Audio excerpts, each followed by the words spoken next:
رسول کریم علیہ السلام نے ارشاد فرمایا، حضور فرمانے لگے جس گھر میں اللہ کا ذکر ہوتا ہے وہ گھر زندوں کا ہے، اور جس گھر میں رب کریم کا ذکر نہیں ہوتا وہ گھر زندوں کا نہیں ہے۔ گھر نا ہم نا کتابوں میں پڑھتے ہیں کہ ایک بزرگ کہتے ہیں، حضرت فضیل بن عیاض کہتے ہیں کہ میں ایک گلی سے گزر رہا تھا تو گھر کے اندر کسی قاری سامنے قرآن کی آیت پڑھ دی، ولی من خاف مقام ربہ جنتان، میں میرے کانوں سے ٹکرائی تو اللہ نے میری کایا ہی پلٹ دی، میں توبہ کر گیا۔ اب گھر کے اندر سے آواز آئے تو صحیح نہ تلاوت کی، پر اندر سے آواز آتی نہیں، یا ڈیک بجنے کی آواز آتی ہے، یا ٹی وی چلنے کی آواز آتی ہے، یا دھوم مچانے کی آواز آتی ہے۔ عبادت کا وہ جو خاص شوق تھا، وہ جو حسن تھا، وہ جو توانائی تھی، وہ جو بات تھی۔ ایک جگہ پہ ہم بیٹھے تھے تو وہاں ایک صاحب آئے اور انہوں نے آتے ہی کہا کہ مہربانی کریں ذرا مجھے مصلی دے دیں، میرے نہ کچھ نفل رہ گئے۔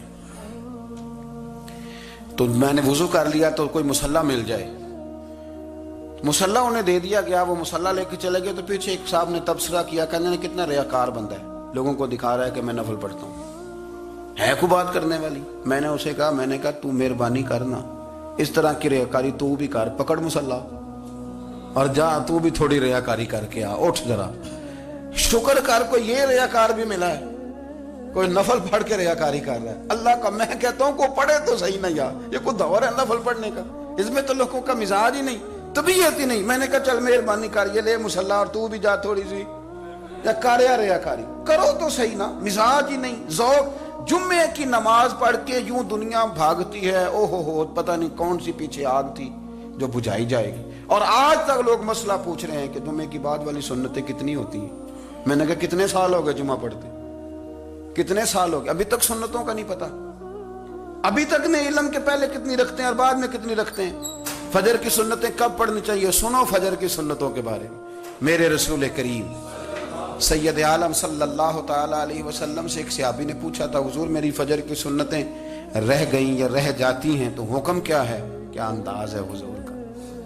بخاری مسلم کے لفظ سنو، حضور سید عالم صلی اللہ علیہ وسلم فرمانے لگے، اس نے کیا پوچھا تھا، حضور جواب کیا دیتے ہیں؟ فرمایا فجر کی سنتیں کبھی نہ چھوڑنا، فجر کی پہلی دو سنتیں کبھی نہ چھوڑنا۔ یا رسول اللہ صلی اللہ تعالی علیہ وسلم میری رہ گئی ہیں، رہ جاتی ہیں۔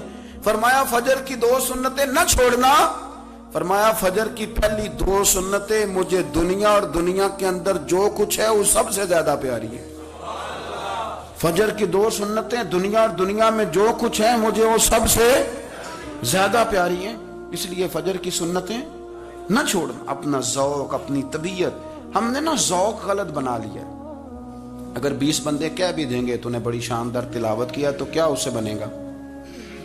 100 بندہ کہہ بھی دے تیری کیا بات ہے، کیا بات ہے نعت خاں کی، کیا بات ہے علامہ صاحب کی، پیر صاحب کی، پیر مہر علی شاہ صاحب رحمت اللہ علیہ۔ آپ تشریف فرما تھے تو آپ کے ایک ہی بیٹے بابو جی جن کو کہا جاتا ہے، جس دن صاحبزادے پیدا ہوئے تو خادم نہ وہاں سے نکلا۔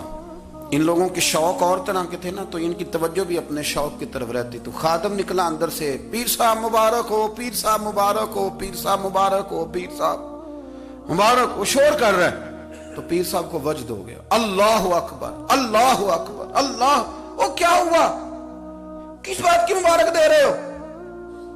عرض کی حضور اللہ نے بیٹا دیا ہے۔ تو آپ فرمانے لگے اچھا حضور آپ کیا ہوا، آپ تو پریشان ہو گئے۔ فرمانے لگے جب تو نے 3 دفعہ کہا نا مہر علی کو مبارک ہو تو میں سمجھا تھا شاید تجھے کسی نے بتا دیا ہے کہ مہر علی سے اللہ راضی ہو گیا۔ میں سمجھا تھا کہ شاید تو یہ خبر لے کے آیا ہے کہ کسی نے بتایا ہے کہ مجھے آج خبر ملی ہے کہ مہر علی سے رب اچھا پتر ہوا ہے، الحمدللہ اللہ کا شکر ہے، پر میرے لیے مبارک کا دن وہ ہوگا جب میرا رب کہے گا کہ میں مہر علی سے راضی ہوں، میرے محبوب کہیں گے کہ میں مہر علی سے۔ آپ بات کو سمجھیں، شوق ہی کسی اور طرف تھا، دل ہی کہیں اور لگا ہوا تھا، طبیعت ہی کہیں اور مائل تھی۔ کوئی وظیفہ پوچھتے تھے تو پڑھتے تھے وہ لوگ، کچھ اللہ اللہ انہیں بتائی جاتی تھی تو کرنے کا ذوق رکھتے تھے، طبیعت تھی، قائل تھے۔ حضرت ربیع کہتے ہیں میں بڑی دور سے سفر کر کے گیا حضرت اویس کرنی سے ملنے، بڑی دور سے، اور جب میں پہنچا تو فجر کا وقت تھا، تو حضرت اویس کرنی کو میں نے پا لیا، تو وہ نماز پڑھ کے نا قرآن شریف لے کے بیٹھ گئے۔ فرماتے ہیں اشراق چاشت کا وقت ہوا تو نفلوں کی نیت باندھ لی. محدث ابن الجوزی نے لکھا ہے، فرماتے ہیں پھر جب زوال کا وقت ہوا تو مسجد میں جھاڑو دینے لگ گئے. زور کی نماز پڑھ کے تو عصر کی تیاری تک وہ مسجد میں بیٹھے رہے.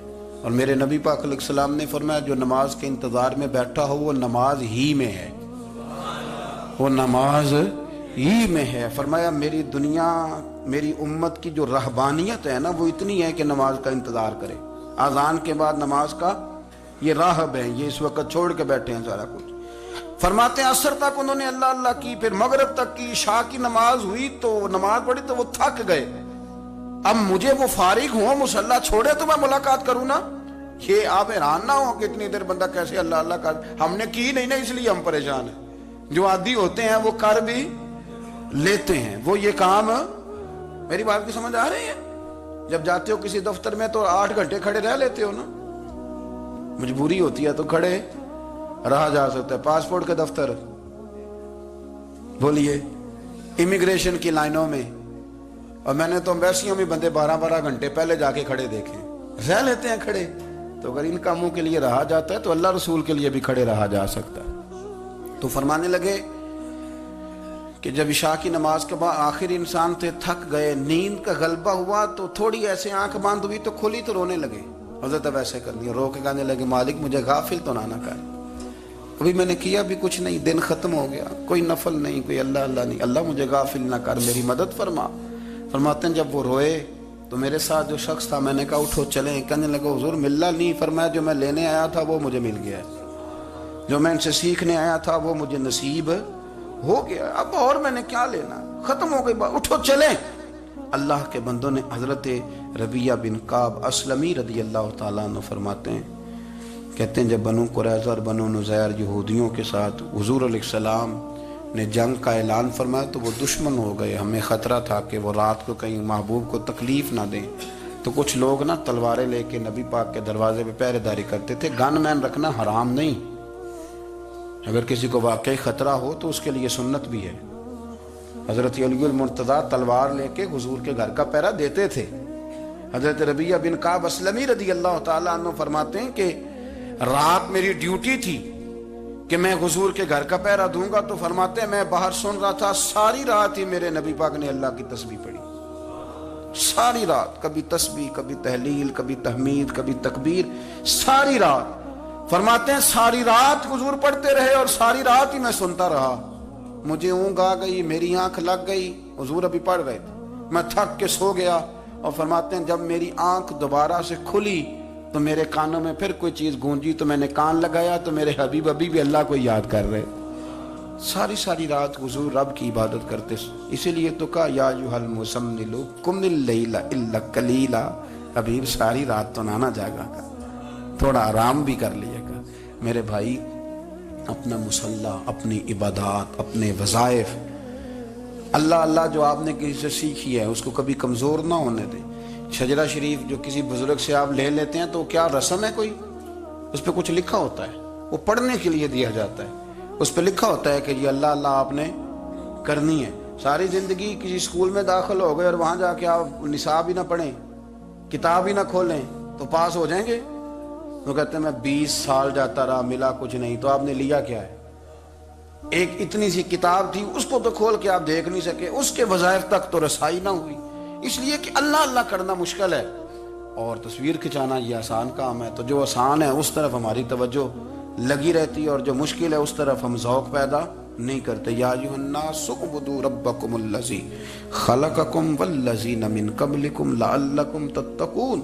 اے لوگوں اس رب کی عبادت کرو جس نے تمہیں پیدا کیا اور تم سے پہلوں کو پیدا کیا، اس لیے عبادت کرو کہ تم پرہیزگار ہو جاؤ گے. مالک سمجھنے کی توفیق عطا فرمائے.